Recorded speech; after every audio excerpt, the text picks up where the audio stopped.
So, Mike, we're going to talk today about how you can't always trust what you can see online. That feels like a kind of running theme through Ctrl-Alt-Speech. But you can trust when you listen to us. You can trust us. You can. That's a high bar. It means we cannot make any mistakes today.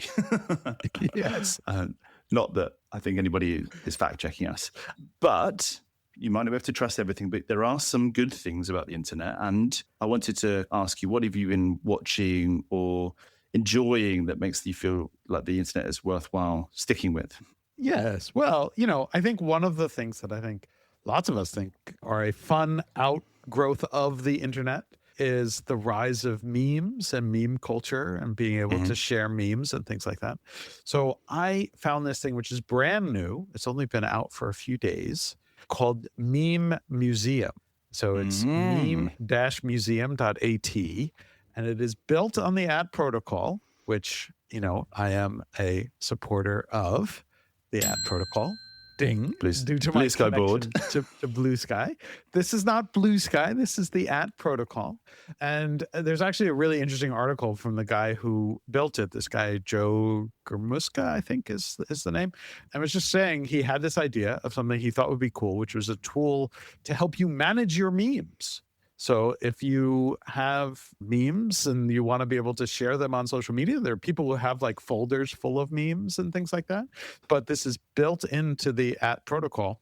But he wrote a really interesting article about how it was just something that he had this thought and he could build it. And then it goes on about how nice it is to have that protocol that you can just build something and be able to, build something into a social media system. And it's a cool tool for managing all your memes. And I was like, I love that. I like memes.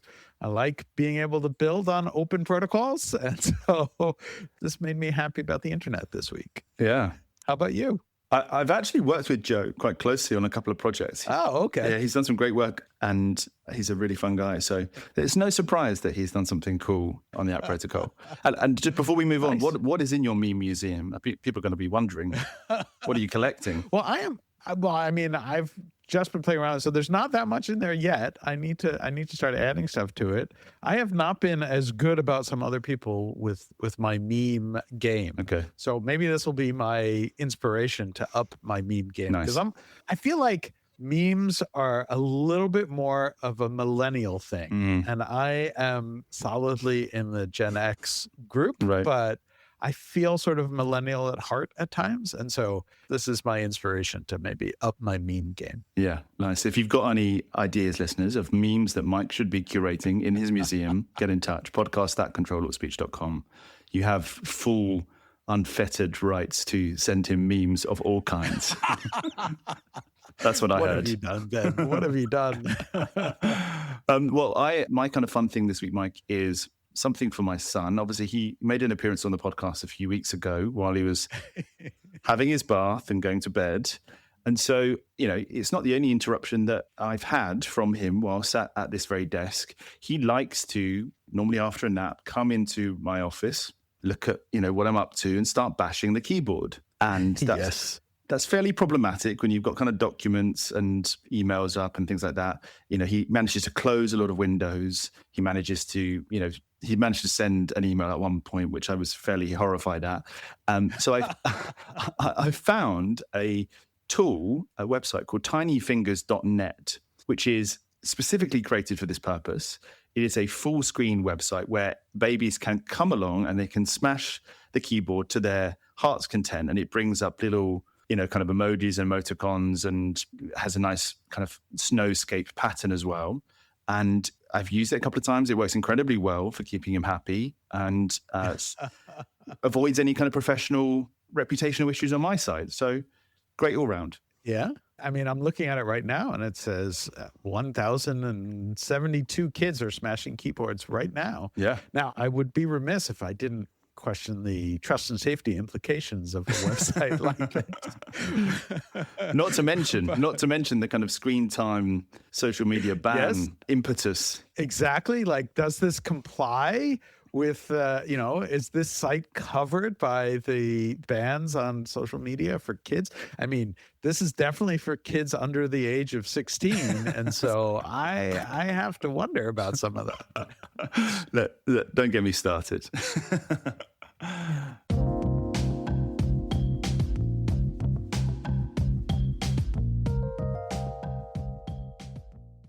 Hello and welcome to Ctrl-Alt-Speech, the podcast where we make sense of the major debates shaping online speech, platform power, content moderation, and the future of the internet. It's August the 13th, 2026, and this week we're discussing why everyone is freaking out about Anthropic's watermarking announcement, what's next for AI ethics, and for our Patreon supporters, how misinformation took hold in a tiny Spanish enclave a few weeks ago. Ctrl-Alt-Speech is the weekly moral audit of the internet, co-hosted... fairly grand. I like it. Co-hosted by Mike Masnick, founder and editor of TechDebt, and me, Ben Whitelaw, the founder and editor of Everything in Moderation. Mike, you already know the big news of this week. The Blue Sky Bell is back. I heard it. Ding, ding. Yeah, perhaps used slightly incorrectly, a bit rusty. But we haven't used it in a while. So if we have new listeners, you should explain the Blue Sky Bell. The Blue Sky Bell is... well, where it's been is in a box in a room of my house while we have been renovating some parts of our London house. And so it has been fairly absent, I would say, but it's designed, when present, to highlight the fact that Mike is a board member of Blue Sky and the, potential, let's say, kind of implications of you talking about a story related to Blue Sky. Not that you're biased, but do you have priors? Do not trust anything I say, because I am fully biased. Yeah, and the bell is the first of, I think, a series of different. I just like the sound. A number of different instruments, noises that we're going to kind of hopefully introduce. We've been talking about it for a while, but I'm quite committed to it now. I am still waiting for the trade-offs tuba. So I've got another proposal actually for later on in the podcast. So yeah, we're starting to bring that back. All right. Before we jump into new production noises for the podcast and stories that we think you should all be listening to, people might be tired of me saying, but we are very, very grateful to our very dedicated group of Patreon supporters who pay either £10 a month to get excellent extended episodes and early access to them as well as our $20 a month founder and insider supporters who get both of those things and the opportunity to suggest stories for us to cover. A number of those supporters actually got in touch with us in recent weeks to do that, and we covered those stories. So it's a very, very valuable thing, and we couldn't do the podcast without it. We monetize both through the Patreon supporters and also sponsorships, and it really helps us cover the many, many articles we read and the production of it and our brilliant editor, Lee. So it's all going to a very, very good cause. If you are interested in sponsoring the podcast, you can find out more. If you go to our website, Ctrl-Alt-Speech.com, there is more information there. And if you are tempted by the Patreon, we have a very, very good offer right now, an almost free first month with the discount code TRUSTCON. Use all caps TRUSTCON, and that gets you this week a very, very interesting kind of picking over this big mass migration event in the Spanish city of Ceuta and how platforms are responding to it. So you have a look out for that. Mike, where do we begin this week? I think we need to watermark this conversation. In a few years' time, it probably will be. And people will know that there is no AI involved in our inadequate words and attempted analysis. But, there is this kind of growing question of what can you trust online, what is real? And we're going to talk a bit about fact-checking later, which I think was kind of the original attempt to help validate what people saw on the web. But we have been waiting for the AI labs to really come up with their own play on this. And Anthropic this week announced something that I think fits neatly into that bucket. Yeah, so, this sort of all traces back to the EU's AI Act, which, I think has been seen as sort of a really early jump into the space of regulating AI in all sorts of ways. And one element of that is a requirement for AI-produced content to be watermarked in some way. You can understand the sort of thinking behind that, in that there was a lot of concern. A lot of the initial concerns about generative AI tools was that it was generating content that would fool people into believing that it was real. I mean, the deep fakes, right? We spent years talking about the threat and risk of deep fakes and how they were fooling people, except that there was maybe not that much evidence of people actually being fooled by deep fakes. In fact, it seemed like the bigger problem was people doing what's been known as the liar's dividend, where they would claim when they were really caught doing something that it was a deep fake. But so built into the EU Act is this requirement that AI companies somehow watermark or indicate content that is created by AI. Now, there have been efforts underway. There's a standard which is now pretty widely being adopted for image and audio and video AI generated content that, from what I've heard, is getting pretty good and is fairly hard to break, though I imagine people will come up with all sorts of ways to break it over time.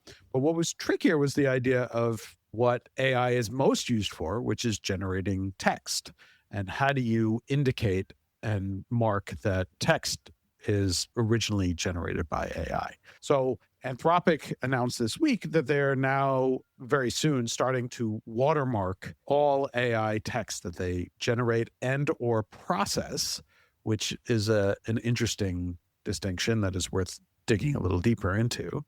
But basically what they're doing is they have put some sort of, at this point, still hidden kind of bias into their text generation that will be recognizable to a machine-readable system to indicate that the text has been processed by Anthropic's tools. And so at some point, they will make an API available that will allow you to take any text and then ship it back to Anthropic, and Anthropic will give you some sort of score as to whether or not that text was processed by Claude in some form or another. Mm-hmm. Now, there's the regulatory aspect of it, which is that they're sort of required to do this. As people were talking about this, it came out that apparently Gemini, Google's AI model, has been doing this for some time already. At some point, I assume that OpenAI will release something similar. The reactions to this have been all over the map. A lot of people are really, really mad about it. Some for perhaps reasonable reasons, some, I think, for less than reasonable reasons. They are very much, there are people who have, this may surprise you, Ben, because I know you think well of people in the world and think people are generally good. There are some people who use AI to cheat in some form or another. And it is possible that a tool like this might make it harder for them to get away with the cheating side of what they do. And so some people, I think, are just mad about that aspect of it. Just on that, I have a very interesting, kind of very brief tangent about exactly that point. Because I think a lot of the reaction has been from like people who are using AI models for the LinkedIn thought leadership, right? We talked about the AI slop button that's been created on LinkedIn. LinkedIn is the worst for it. This week, I saw two posts that were very, very similar in nature, bar a few kind of structural differences, and called out the fact that these posts, written 6 or 7 hours apart, were very, very similar.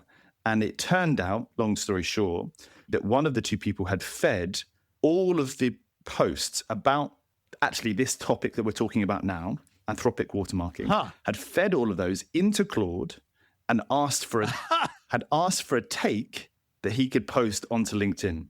Wow. And to be honest, I don't believe that his page isn't being run by Claude or OpenClaw or something, because his response to my questions was sounded very much like an AI chatbot. Yeah. The DM that I got from him sounded very much like an AI chatbot.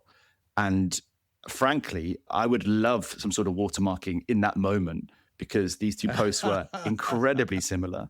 He made up some sort of reasoning for why the post is incredibly similar, but he had essentially kind of plagiarized it using AI.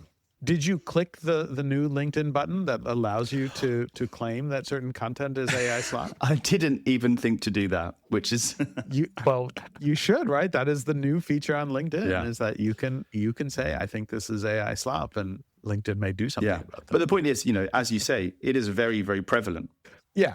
There are certain cases, and we're seeing more and more examples of it. there was a discussion in a private group chat. So I'm gonna be a little careful about what I say here about a certain paper that recently came out that is relevant to a lot of our interests, where there was very clear indications that at least the summary of the paper was written entirely by AI. Right. It had a lot of hallmarks of AI drafted nature. And so like now people are sort of looking at this thing. Now, the flip side of that is that leads people to like completely freaking out about these things and maybe overreacting and assuming that things are AI generated or AI slop, as people would like to say, when it's not AI slop. And so you run the real risk of, I mean, you have sort of type 1 and type 2 errors, right? The false negatives and false positives, where things that aren't AI generated are going to be accused of being AI generated. Things that are AI generated are not going to be caught up in this. And it just becomes, you have this sort of witch hunt aspect of it. And what makes this worse, and this is part of the way that Anthropic has rolled this out, which I understand technically they probably feel not doing it this way would be even harder, is that even though the AI Act is fairly clear that the watermarking requirements or the transparency requirements don't need to apply to merely processing content. So if you're doing like a spell check or a grammar check, which is, you know, one of the most popular uses of these tools, it doesn't need to watermark it. But Anthropic is saying we're watermarking those also. Right. And like, this is how I use AI. I have a whole tool that I've built personally that I write my articles, and then I have a whole very, very deliberately trained on my writing, specific to what I'm looking for, specific to what I'm doing. I have it do a review. Mostly it gives me feedback, and then I go in and make the edits. But it also will, you know, especially where I do like run-on sentences or typos, it will call those out and it will make suggestions for like how to edit them. And so now those, in theory, may also include a kind of AI watermark. And so you raise this question that comes up in all sorts of situations where it's like, if I write the whole thing, have an AI review it, and it catches a typo and says, you should rewrite this sentence, and I rewrite it the way it suggests, and then somebody runs that through an AI checker, do then I get accused of it being AI? Or you can go even further, where there are all sorts of stories of people who have legitimate reasons for using these AI tools to help them write. You have people who are not fluent in a language who might use it to improve their fluency, to make themselves more understood. I've heard of stories of people with disabilities who use the technology to help them in other ways. And now if we're suddenly putting this sort of scarlet letter on anything that was processed in any way by AI, that can cause real damage as well. And so I think there's a lot of different tricks and questions raised by like how well this will work and what it's doing. I think it's funny because like part of the EU Commission's guidelines, I was looking this over in preparing for this, is they were saying that people should know when they are interacting with AI or exposed to AI generated content. And it says this will help them make informed decisions, calibrate their trust and reliance on AI, and avoid misinformation or deception, which is a worthy goal. But I'm wondering, does this actually do that, or does this make this worse? Because now suddenly you're going to have all these people who are freaking out about these things, accusing people of, oh, you just used AI to generate this, and actually sowing more mistrust and distrust of content that maybe doesn't deserve that. And so there's a lot of different factors that go into this, and Anthropic has to do this, and Google and OpenAI and others, in some sense, will have to do this to comply with the EU's new regulations. But I'm wondering if the long-term impact of this is actually more trust or less trust. Yeah, I mean, it gets to the heart of kind of what authorship is, doesn't it? And who owns a piece of work. And I think that's why it kind of gets under so many people's skins, because everyone, you know, feels, I think, quite strongly about if they're creating original content and using a tool to augment it in some way, it's still theirs. My question would be like, is this going to matter in a couple of years' time? You know, are we not going to be in a world where everyone is using these tools so ubiquitously that actually, whether it's kind of been edited or authored by Claude, is kind of neither here nor there? I feel like we're almost, there are elements of that already, I feel, where we don't know if somebody has kind of authored a LinkedIn post or a blog post, or if they've come up with an idea for a podcast, let's say. And yes, the way that Anthropic are approaching this isn't going to help clarify who's originated the content and who's augmented it, but everyone's going to be doing it anyway. So does it really matter? Well, it actually, there is an element of this, which people are saying is that, people are going to figure out how to strip out the watermarks. I mean, the text watermark with video and pictures and audio, I think it's easier to put in a watermark that is harder to remove, though I imagine people will quickly develop tools that will remove those watermarks. With the text ones, it's very, very, it's going to be trickier, but it's trickier to build in the watermark in the first place. And so therefore it will be easier to figure out ways to remove it. And Anthropic has even said editing a piece of text that's generated by Claude may or may not remove the watermark, which is sort of an indication of how it works. It's going to be certain orders of words or punctuation or something that gives some sort of indication. So the editing will depend on whether or not you disturb the elements of the watermark enough to make it invisible. But that also means you could accidentally, in some cases, create text that would set off the watermark when it doesn't. But also, I think what will happen is that those in the know, those who have more resources and ability and knowledge, are probably going to figure out ways to avoid the watermark or avoid being accused of using this stuff, whereas people with less resources are more likely to be called out for using this stuff, even if the more powerful or wealthy or whoever are using the tools in the same way. And so I think you actually create a bigger divide where, yes, lots of people, almost everyone is going to be using these tools in some form or another, but those who are well-resourced may figure out ways to not get accused of it, while those who are not will get accused of it. And so you sort of create this further version of a digital divide by, having this kind of witch hunt sort of situation going on. So I worry about that as well. Yeah. And I mean, I feel like that divide is already in place, actually. I think this obviously has the potential to exacerbate it, but I think there is a kind of group of haves and have-nots in the AI race. And, this discussion of who will become an underclass if they can't use AI tools to the same extent as Sam Altman and his merry band of CEOs is been a long kind of standing discussion. The question is really whether this is just a kind of compliance move or whether there's actually kind of belief that this will help. That's what it kind of comes down to, really, doesn't it? Does Anthropic feel like this is going to alleviate some of the questions around whether people are producing content of their own or just cribbing, as the person who I spotted on LinkedIn did, or whether it's just a kind of thing to keep EU happy? It feels like the latter. Yeah, I think this is purely driven by the EU regulations and the compliance aspect of it. There are services out there right now that claim they will recognize AI generated content. I've pointed out mistakes that I think that technology has made. It's sort of funny because those technologies also rely on AI, and it's somewhat amusing at times to see people who absolutely hate AI pointing to those services as proof that, this or that is AI slop. And it's all just it's all AI up and down the stack. And I think just the attitude of thinking that we have to blame people for using these tools. Again, I get that. And I have called out, when I've seen AI generated slop, right? There are times where you look at it, you're like, oh my God, have a little self-respect. Why are you doing this? But there are also times where I think there are good reasons for people to use the technology and to help them do certain things that they might not otherwise be able to do. And so to me, like so many things, this is the same argument I've made in the past and regarding other technologies, is that this is a new technology that changes the way people around the globe interact and do things. And we as a society need to learn how to deal with that properly and to understand it and to come to terms with what it means and what we think of it.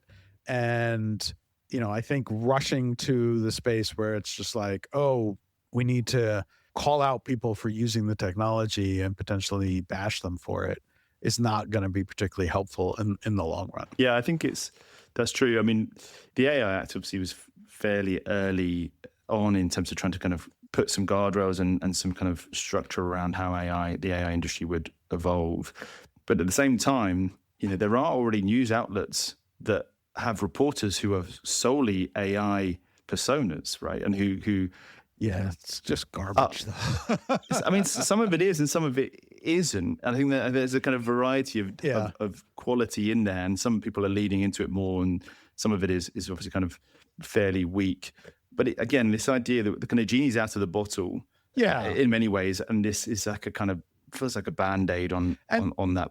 Yeah. And right, to be fair, right, there are certain examples where you could see where the AI can be useful. And there are stories where it's like you have like local newspapers that don't have enough resources to cover things like local high school sports or something like that. Totally. And if you can get stories out of it that wouldn't get covered otherwise, like maybe that is a better solution than just not covering the space at all.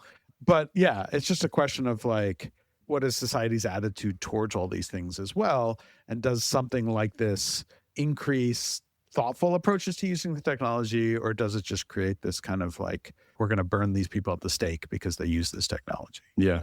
Kind of a further way that we can be polarized as a society. Yeah. Talking of which, a gentle segue into our eye-catching section. I wondered, what... Speaking of people we can burn at the stake... I wasn't quite as explicit as that, but I wonder what would come up if you put Mark Zuckerberg's 6,000 word kind of novella on AI through a watermarking tool. I wonder just how much of it might be created by whatever model he uses, probably Muse Spark, but we don't know. Because everyone has been talking about this. Some people are saying it's an essay. I think it's a kind of badly edited monologue. His essay entitled "The Future is for Everyone." And if watermarking kind of divided opinion, particularly among the LinkedIn crowd, then this has as well, hasn't it? Yeah. I refer to it as a manifesto. Very grand. Because, it has that sort of feel where, the future is for everyone. And, I think a lot of people have been completely bashing it, mostly for good reason. My take on it, he talks about a whole bunch of different things, but basically he's just like he supports AI. He thinks AI should be accessible and available for everyone. He always refers to superintelligence, which is this horrible, stupid, annoying, misleading term that he has really embraced when it comes to AI technologies. But he thinks that more people should have access to it and that they should have access to local, open weight, distributed models, which I agree with. And so there's like a lot in there that I'm reading, and I was like, yeah, he's right. He's making these arguments that I think are actually correct, surrounded by an absolute ton of bullshit and nonsense about how amazing data centers are and how they're, revitalizing communities and all this nonsense. And then the larger point, though, is, and I wrote something about this week as well, is that he talks about the importance of decentralization and how the power shouldn't be in the control of just 3 giant centralized companies.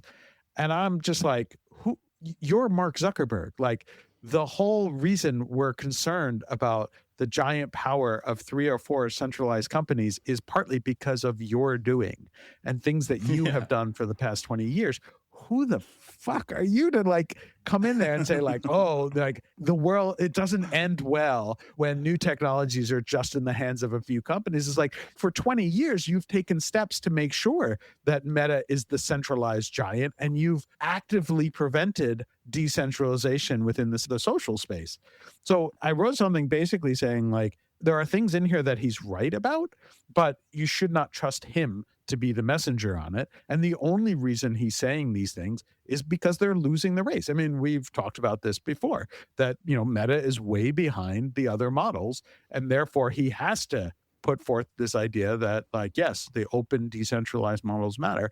But the second that Meta were ever close to the top of the race again, he would shut things down so fast, because that's what he's done. And I pointed to the example of Threads and ActivityPub, where when they launched Threads, they were like, we believe in openness. We believe in the open social network where it should be on protocols. We shouldn't have control. And then as soon as Threads suddenly took off and became much bigger because they shoved everybody in Instagram into it, then suddenly they're like, oh yeah, ActivityPub, yeah, we'll maybe support it. And like everybody who was working on it basically left Threads and they don't really care about it anymore.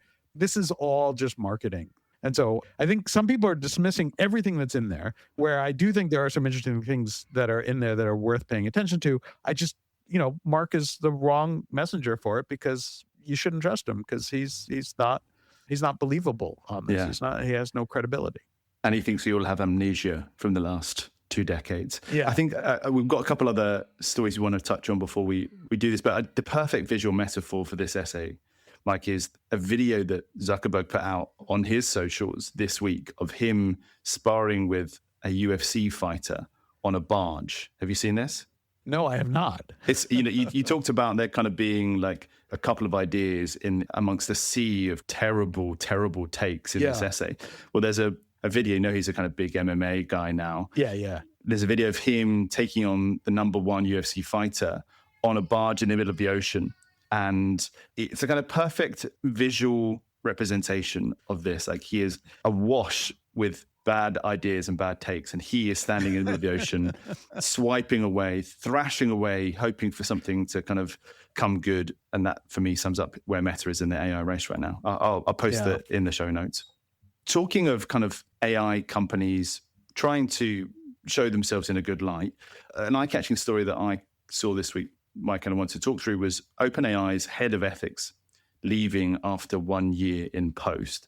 Now, this is a woman called Chloe Backlar, who people who are very, very in the weeds on the industry will know was the head ethicist or chief ethicist of Meta for, I think, 5 or 6 years, and joined OpenAI last year as part of an effort to, her job was to kind of create processes for model development in ethical ways. She was thinking a lot about how humans interacted with AIs, all the kind of like slightly philosophical questions that I guess don't get answered by teams who are working on research or product or the technology itself. She is leaving, and the company have announced that she's not going to be replaced, which I think is interesting. I have a couple of thoughts on this. I mean, not necessarily very surprising in the run up to an IPO that you might shed one of the people who wants to do very thoughtful deliberation on models, and maybe like have a couple more meetings and ask some kind of pointed questions of developers about how they're structuring the data and developing these models. Kind of makes sense that you might shepherd that person out the door. And the justification that they've given is that ethics is now kind of baked into a bunch of teams within OpenAI. It's core. Yeah. Core to a lot of what their research they do. And, who needs ethics when you have, ChatGPT handling ethics for you? Yeah, for sure. And you might be able to get on board the idea that there's a product team who is taking all the work that Chloe's done over the last year and kind of implementing it in new ways. The other kind of question is like whether this is a further distinction between OpenAI and its big rivals, Anthropic, which obviously has done lots of work around the kind of philosophy of models and how models behave and the morals that a model has. They have a philosopher who's been responsible for creating Claude's soul, if a model can have a soul. And we've talked about that in the past. And they've done lots of work with the kind of Pope and the Vatican City, and kind of really just, I guess, trying to kind of instill the idea that they are a company that has models that kind of think differently or act differently in certain scenarios. And so this feels like another fork in the road between what OpenAI are doing and what Anthropic have tried to do or to kind of show. Now, I don't for once think that Anthropic is entirely whiter than white or the good guys here. But I think it's important to note. And again, we have in technology companies for the past 15 or 20 years had ethicists, people who have been thinking about kind of big ethical questions. In the early days, I don't think they had philosophy degrees or were actually trained in ethics. I think the early ones were like comms officers and people who were kind of shoved into that role. So maybe we're further on than we were, but I think this is a kind of noted development as those IPOs come along. Yeah, I mean, the thing that I would point out is like for most tech companies, and I don't know the details here, I don't know that any of this is public, but for most tech companies, the way it works when you join is you get an equity grant that vests over time. And most of it is you don't get anything until you've been there for one full year. And then there's a cliff and you get your first, quarter of the equity grant at 1 year. So somebody leaving before an entire year is up is sort of eyebrow raising, especially right before an IPO that in theory would make one who holds OpenAI equity very, very wealthy. So there's definitely an eyebrow raise there. Leaving before 1 year is noteworthy in that it suggests something went wrong. Whether it's with OpenAI, whether it was with this individual, who knows, or some combination of both perhaps. But to me, that is eyebrow raising. I think the whole thing of companies hiring ethicists is interesting, but hiring an ethics specialist doesn't make you an ethical company. It's often, it feels like a marketing exercise to some extent. Actually being ethical is different than just hiring an ethicist. And different people can have different takes. The whole nature of ethics is that there is no exact right answer, and different people will disagree on what is the ethical thing to do in different scenarios. But yeah, it's definitely raises some eyebrows about what's happening at OpenAI. Yeah, indeed. And then just before we wrap up, you want to mention an eye-catching story that you think has a lot of implications going forward. Do you want to just give us a quick overview of that? Yeah. It is a quick one because the Ninth Circuit made a ruling. Meta and TikTok had challenged. It's really a series of, there's thousands of cases, that the sort of child safety cases and everything else that's going on. And they had been denied a Section 230 dismissal early on, and they had appealed it.